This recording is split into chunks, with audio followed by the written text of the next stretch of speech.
Ren aydın hem çoğun bir hakikat var. Diğerler ölüptür, diğerler ölüye. Ölü şol ölenler mün yıllar ötüp başka biri olup iyiliye bir dünya. Beyli olsa kim kemen geçmişim? Şahir mıkan, aşık mıkan ya dayhan, ya ol namart mıkan sözün korkuyan, hem korkusu için çın töbe düşman. Eğer şahir bolsa men şığırımı, özüm olup menden gizliğini okuyanlar. Ecidi şığırım için saçlarını yolup, mendiğine ağzı göz yaş döküyenler. Eğer aşık bolsa, söymedüklerimi söyleyen yenimi yanıp pişyenler. Ol men ruhumun kazısıyali, öz pəkligi bilen bana düşmanlar.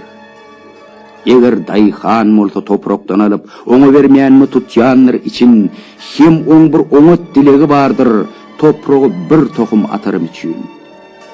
Enli biyaşlığım ötüşüp var ya, estemim var bolsa bolluğur seni, giyeceğiniz şahir, aşık hem dayhan, depemden seredip koymaya meni.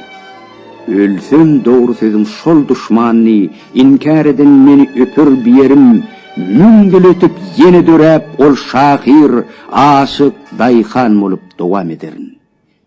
İdimi seretsem bir giden umman, önüme seretsem bir giden umman, geçmişin önüne ulu bergim var, geleceğin önüne ulu bergim var.